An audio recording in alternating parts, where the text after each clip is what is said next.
Roundtable Podcast. It's your boy, the voice of the culture, man. I'm here today in Englewood, my hometown, Palisade Avenue. And we live today at UPI, excuse me. And we with Miss Janelle, pop program extraordinaire, and what she's doing in our community and what she's doing for our kids, our youth. But we also doing a brunch today. Let's talk business at the UPI. So as we take the time out of her busy schedule, I got a chance to chop it up with you. Thank you. Thank you. First and foremost, what I do is I give my peoples my flowers, and I salute you, Queen, for what you're doing in our community for our youth.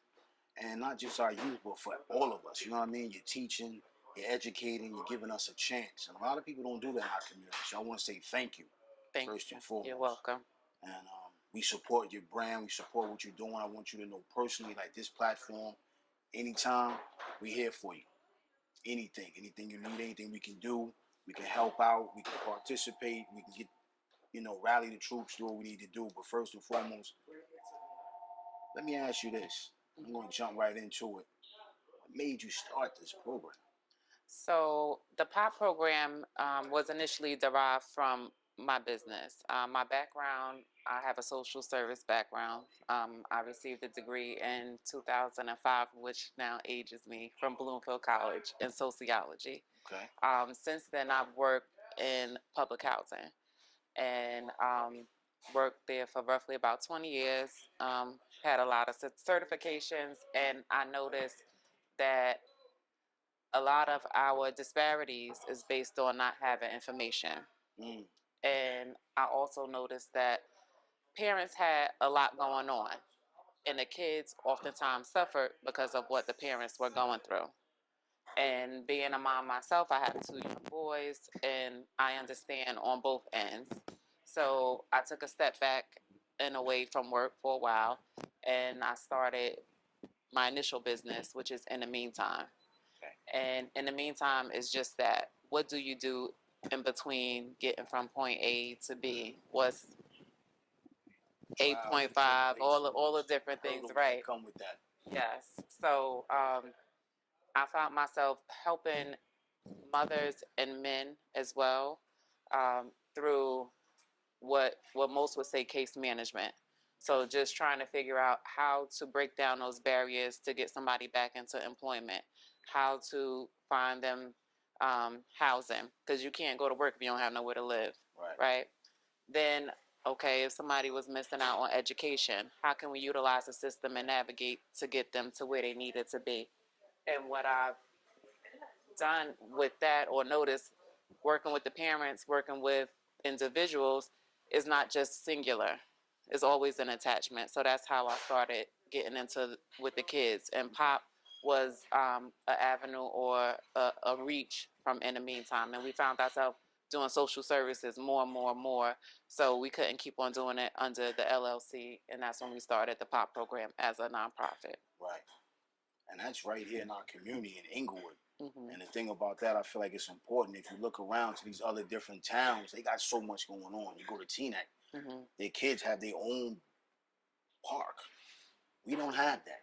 I grew up here in Englewood. I played recreation sports. Right. And we just had the middle school. Right. Middle school was basically our everything. It was our practice field. All right, we had Went and White, but when you go to these different communities, like I said, Teaneck and Hackensack and Bergenfield, they have so much going on. So to see you doing that now, at this point in time, where our kids are being affected by television and our social media, and even the music and the rappers, because now we have internet, we have phones. Right. So our kids are more. When I grew up, we go to each other's houses. Now we on the phone, our kids on the phone. I have an oldest son. Sometimes I don't even see him. He in the room playing a video game. Right, they connected. They connected. You know what I mean? And you're bringing that together to our community, which is important, because we lost a lot of great people from my era. Mr. Majors, Coach Herron. Those people were so committed to us being great. And for you to be a female on the front line, a queen, a black woman at that, in our community fighting for our youth. Right. Because it is a lot of single parents going on. Not just single mothers, it's single fathers. I got custody of my son a couple years ago. And he's now, that was a transition in my life. To be hands-on every day, wake up. That's your responsibility, right? It's on you. If nothing happens, if I got to move, I got to find a 2-bedroom. So just for you to do that for us, once again, thank you. You know what I mean? How many years has the POP program been going? So the POP program, this is our third year. Okay. We initially started, again, it was attached to our business, which was, in the meantime, it's like 10 years old now. Okay. So we've been doing this for a while, but on a forefront where you see us, like last summer you were exercising, you were in the park getting yourself together, and in that we were out there doing activities for the kids. If it was basketball, if it was flag football, what we try to do is within these last 3 years, as you said, Englewood is a little different than most towns because we have to figure out space. We have to make space. We have to carve out space to have our activities, right? We have a recreation, and nothing against our recreation because we work closely with the recreation, but it's still not a space or home for us, right?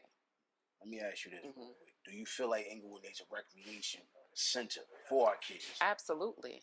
Absolutely. I believe that too, but I just needed to put that on camera. No, it definitely, because, yes. You know, we have a old school down there that should have been turned in years ago. You named it Mr. Major, you know, but what has it done? You know, we need a center. We need a place for these kids to go and not try to find a space. Right. I think that's a part of the greater discussion. I feel like, and yeah, you may know it, that Englewood is very political. Very. And for the past 30 years, they've been pushing. Political for us? I mean, you know, we need a voice. We need a voice, and we need other people like myself. There are others who are doing stuff. There are a lot of people who are not recognized that are boots on the ground as well, and they speak out for not just kids but seniors. Also, too, we have an independent, which people don't realize, of people who are transitioning, like they're coming home and they need help. Right. And I feel like a lot of our men need that support, but Englewood doesn't recognize it at all. And I think that a lot of us, due to pride, due to just trying to just be low and out the mix. Cool. Okay, or you trying know, to be too cool. We're okay. Adults here, you know what I mean? Okay, okay. And what you said right there was something that I was going to touch on. Pride is the biggest problem in our community. Yes. We don't want to ask for the help because we feel like, oh, you're going to talk about me, or I don't want you to throw this in my face, but you sitting out here starving. Right. And it's for you to recognize that and even say, you know what, I don't care, but I'm not here for that. I'm here to help. Right. And that's what we do. So a lot of times, that's what In the Meantime truly is about, outside of the POP program, where we simply say, yeah, we live. You can't answer the phone. No, I'm not going to answer. I'm just going to cut the ringer off. So we want to make sure that pride stops, because what happens is, let's just say, for example, it's somebody who's prideful, but they're hungry. They have food insecurities in their household. Their lights is off. Their water is off. A lot of times they're getting evicted. Households in Englewood, it's not a lot of apartments. People are, grandfathered in. They have their grandmother's houses and all of that, but they can't pay their taxes. And here we go with homelessness. And then you can't afford to move into Englewood. So whatever you have existing in place is like, if you can't maintain it, but you're not saying, I need help, we lose. We lose a lot of good people. A lot of people have to move out to Patterson, to Newark, to Garfield, because they can't afford to live here. And that's not to put those towns and those cities down. By they're no just means. A little bit more affordable than the Englewood situation. Yes. Let's just be clear. We have to do what we have to do to take care of our families. It definitely, I hear it all the time. I know a lot of personal friends that moved. You have to go, right? But then that takes away from the community, right? That takes away from the community. So with the POP program, we definitely just try to make it so our premise is for life skills for the young people, and we try to teach them, okay, you need to handle your business in this fashion. You need to make sure by this age, you have your license. You all have these opportunities while you're young, not to be caught up in the mix. Or, it's hard. Temptation is hard. I used to be a young person, a young woman, and we all were. Right? So I ran up and down these streets. You know what I mean? We just try our best to kind of help them navigate. Let's use the word strive, because the we strive. Fail. Okay. You know what I mean? Okay. Educate me on that. Educate me on that. I need to hear that. You know what I mean? That's why I tell a lot of my brothers, let's stop using the word grinding, because when you grind, you're breaking something down. Okay. We build it. We uplift it. You know what I mean? So not to cut you off. No, Sorry about that. No, I I appreciate just that. need people to understand because it's a language we use too, and right? we also plant seeds. You know what I mean? We planting a trying seed. That seed is never going to fully grow because we're trying it. Got it. You know what I mean? Let's plant it. Let's nourish it. Let's take care of it. Let's fertilize it. Let's put the water on it. Because when you try it, okay, I'm going to try it. Let me see what it do. You're not truly believing in it. Right. You know what I mean? And that's what a lot of us, I myself is a brother that comes from, I did time in it. Okay. I know what it means to come home. Luckily, I had a family. I had a support system that was there, loving and caring. That was. But how many people have that? And that's the point. How many people have that? So I know plenty of them that in your transition back, you had that support. So how many people come in? You know, they have reentry programs, and that's something else that Pop is going to do later on. So I'm glad you did say that, because a lot of times people come home, but what do they have lined up for them? What do they have in support of being home? Like, if you have supports in these programs that support you for 3 to 6 months, then what happens after that? If you need to go out and get a certification that takes 12 months, if somebody's looking to get a degree, what happens in that between time? Where can they get employment at? There's a lot of places that still hire people who have backgrounds, criminal backgrounds, but those people may not know it, and they may go back to the streets, and then a cycle continues. Right. So. But what you're also doing is educating. That's one thing I want to talk about, that you're not just outside playing flag football with our youth. You're also teaching them about resumes and speaking and job interviews. Because I reached out to you and asked you something when I was doing a program, you know, what was the age group for my son? Luckily, you know, God willingly, Dunkin' Donuts looked out. He's been there riding it out. Good. But it's important that you're teaching us, our youth, how to write a resume, how to hold a conversation, what to wear. Right. You know, yes, ma'am, yes, sir, not no, nah, yeah, what, yeah, word, right. You know what I mean? They have me saying it, and I say, guys, that's like one of the first rules in class. I say, all right, when I ask a question or when we're speaking, don't say, what you say?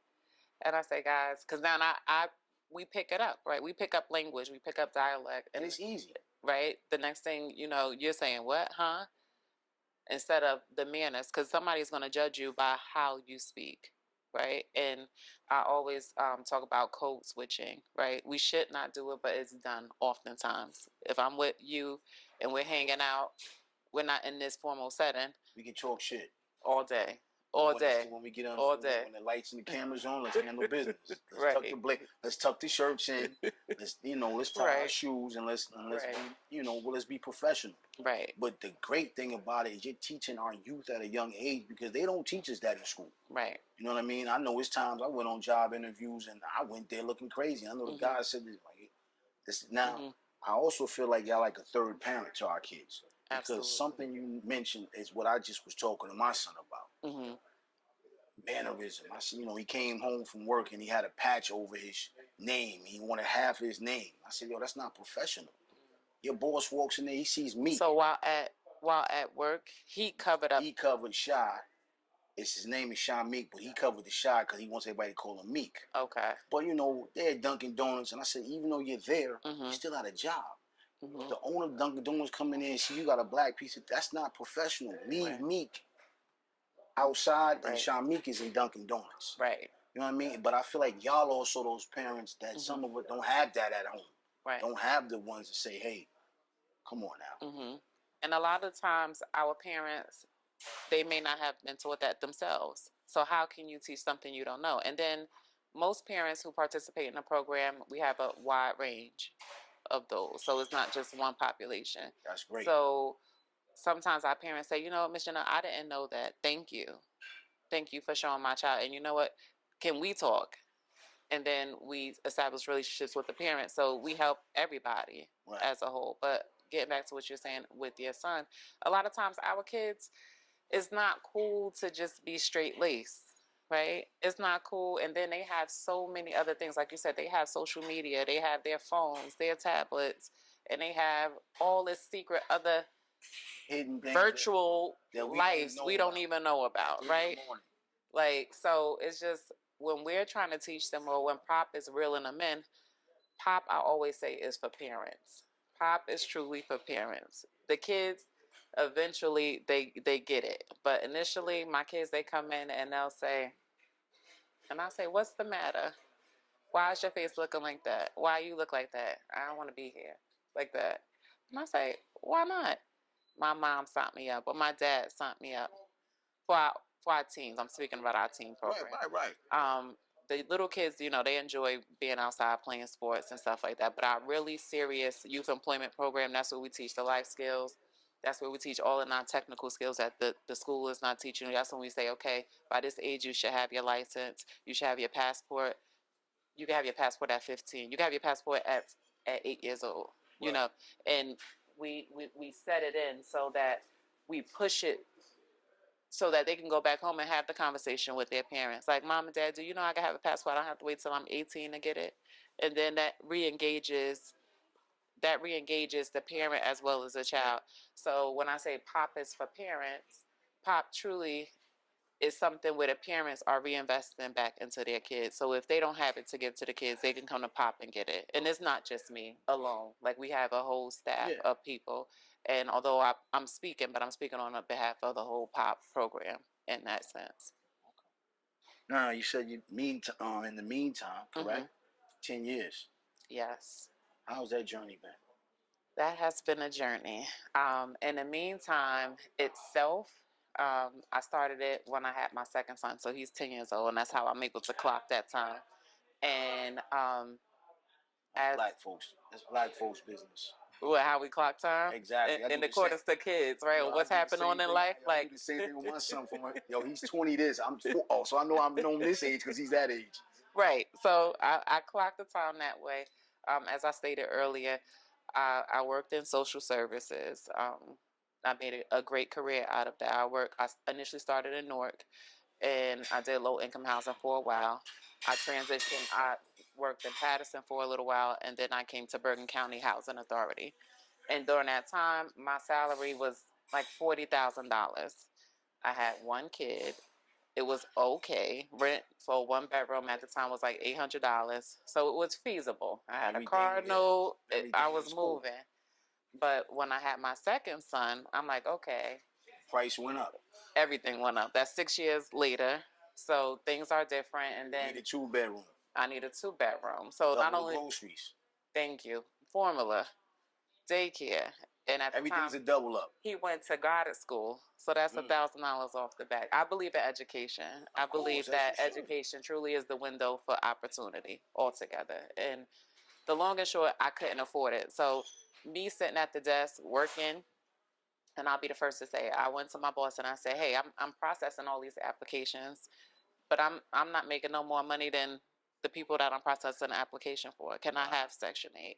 And she said, Janelle, no, you can't. I said, but why can't I? I qualify. So now I'm a family size of 3, right? So I know the numbers. I know how to calculate everything. So she said, well, present it to me and explain to me why you need it. And that was my first time I sat down and wrote on behalf of myself. And I was able to get Section 8. So I'm very proud to say that that's what allows for me to do a lot of what I want to do. Let's be clear about the Section 8. A lot of people think because you twisted or you can't or you just dead out of it and you just like you trying to just suck the life out of the free opportunity. What you said, a lot of people don't even understand. You saw what you was doing for other people and you said, yo, hold up, what am I doing? I fit the criteria. You know I'm eligible. And you working. I'm a working person. And you pushing papers. Right. You know what I mean? So it wasn't like you was looking for the handouts. A lot of people get confused by that too. Like, you know what I mean? Oh, you Section. Yo, listen, it is what it is. They put the stigma to it. So that's where In the Meantime came from. Right. So In the Meantime span from that. So you had a 10-year run. Ups, downs, highs, lows. All of it. All of it. Still here. I'm still Praise here. God. Amen. To God be all of the glory. You know what I mean? I'm still here. It's still working out. And those that what some people may seem as a crutch made such a ripple effect into positive. So it allowed me to take a step back from work, take care of my sons, but at the time a baby son, a young son. He didn't have to go to school. I was allowed to be a stay-home mom, and not to say that I stay home under the auspice of being on the government, not the welfare mom, but hey, if that's what it is at that time, that's Listen, what it you was. use what you had Right. to do your thing, Right. to get you where you at today. That's why we're sitting here at UPI having this conversation. Right. So everything works the way it works, and Right. that's, God be the glory for that. And it makes it real. So I'm a real person. Exactly. And I know, right? Don't. And we can see, you know what? Not to cut you off, but I want to say this: what makes it also your story so beautiful is that we can talk to you. You're here. You're not somewhere in another location. Like, you're right here in our community. And I think that's very important for what we have going on, because a lot of people want to be able to talk to our people. They want to see us in the street. Sometimes they just see us now, and then, I ain't seen you in months, girl. Right. Approachable. I bumped into you in traffic a couple of weeks ago. And then later on that day, we bumped into each other at another location. That's the most I've seen you ever, right? Right, that's the most. Right, you know what I mean? But that just goes to show you how God works. It was meant to be. Yes. And you know what I mean? And my brother behind the camera, Rob, he had called me that day, and I was like, you know what's crazy? I just seen Miss Jenna, and we, you know what I mean? So it all, you know what I mean? But it's just a blessing, right, and the growth. Now, I'm gonna throw you a curveball question, man. What's the goal this year? This year's goal, actually, that's a great question, because this year's goal, we're looking to raise funds, right? We have been doing this work all sweat, tears, fee for service.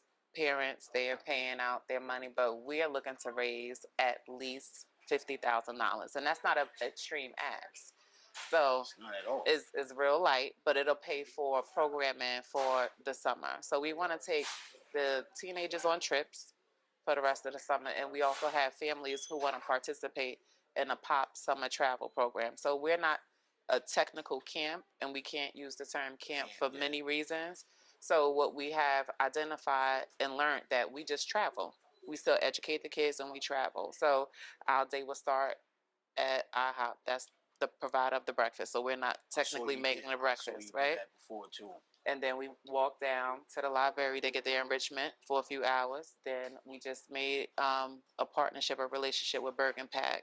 So now, not Bergen Pack, excuse me, the Black Box Pack, Performing Arts Center on Palisades Avenue. So the goal is to keep on establishing these relationships. Right back to when we were saying before, we don't have a community center. So we're utilizing what we have, using our resources, our spaces and places. We use the Post, we use the Elks. We have a relationship with Ebenezer Baptist Church. So all we're trying to do is continue to establish relationships until we can get this $50,000, which will help us with a building fund, and also to continue to help our programs. So right now, in this up and coming months, for July, we're having our first annual Woody Awards. Okay. And those Woody Awards are presented to the people who are in the community and who has supported POP for right now. Okay. But as this Woody Awards grow, everybody else, like we might say, okay, for publication and media, Shamik come through, right? Appreciate it. So this is what we're doing, but we want everybody to come out, right? Yeah. Those who live in Englewood and or work in Englewood to come out. Right now we're selling tickets. They're $45, and we're gonna have like a all on red carpet event. Where's the location? 49 East Palisades Avenue at the Black Box Performing Arts Center. So that's our goal. So our goal is to have these smaller events to equal up to raise these funds so that we can have a place and space. Not only a place and space, but just to continue to keep the program going. Home too. Right. Because, at the end of the day, you want a place of your own. Right. You want that, your own sanctuary. These other places are blessing. God is good to have these people just anoint us with that. But we also want a place for our own. Right. We can call home. Let's talk business. Okay. That's today. That's today. It's happening right now. So how you feeling? I'm feeling proud. I'm feeling very good. Actually, we have a group of people who are looking at us right now, and they're setting up. So they're on the other side of the camera, and we're just gonna talk to people. We're gonna talk to existing clients of In the Meantime. We're gonna talk to people who are interested in starting businesses. We're gonna talk to people about being in compliance with the state of New Jersey, making sure they're properly filing their taxes, filing their quarterly, their annual reports. All the nuances that people really don't know. We get so gung-ho and happy about let's do business, and we don't do our paperwork in the background. So In the Meantime kind of alleviates that for most. And that's that's my service-driven business. That's what In the Meantime Now does. So through my trials, as you said, and tribulations, and just learning the workings, the inner workings, right? The blessings, that now I know how to conduct business, and I'm helping other people. So Let's Talk Business, we brought in a whole group of professionals, and they're going to give us their take from the financial aspect to me personally, the branding aspect. Then we have people who work on websites who will give us how to get your name when you do a Google search. I think it's SEO or something like that at the top of the page. And then we have other speakers who are just going to speak about regular everyday lives, right?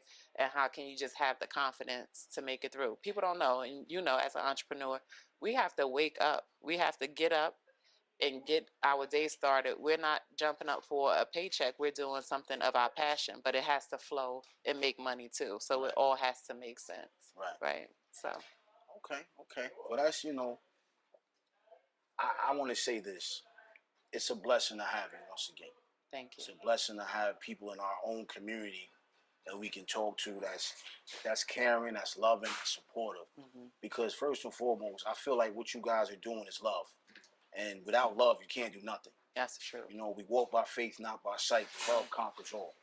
Amen. And I'm just going to simply say God is love. Right. So, you know what I mean? And sometimes we get so caught up in our own lifestyles that we get lost. Mm-hmm. But we forget to say thank you for the opportunities and the blessings, because it's the small things. Even to have this opportunity to sit here, UPI, and talk to you is a blessing, and I'm truly grateful for that. And before we close out, I want you to let the people know once again what you're doing for the Woody Awards, where they can get in contact with you at, and just give them a little bit of some more information about the program, where if they need to get in contact with you or anybody else, they know where to reach you. Okay. So our Woody Awards is going to be on July 7th, and that's a Thursday. So Thursday, July 7th at 49 East Palisades Avenue, the Black Box Theater. We have seating for up to 200. Okay. So we want to truly pack the house and just have people exposed to other things that are going on the opposite side of the tracks. Exactly. And that's a whole nother conversation. Right. We're not even going to do that. Right. Not today.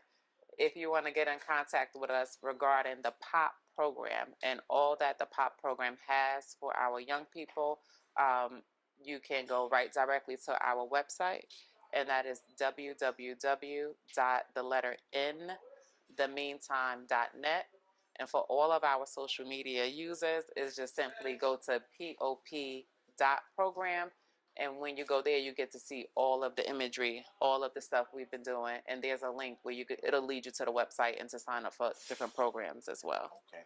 And if those of you who like to do the phone, because there's still people who say, call me, or, I'm a phone person. You're a phone person? Digital, you're not in the digital world? I'm cool with that. Okay. So phone is 201-528-3830. Okay.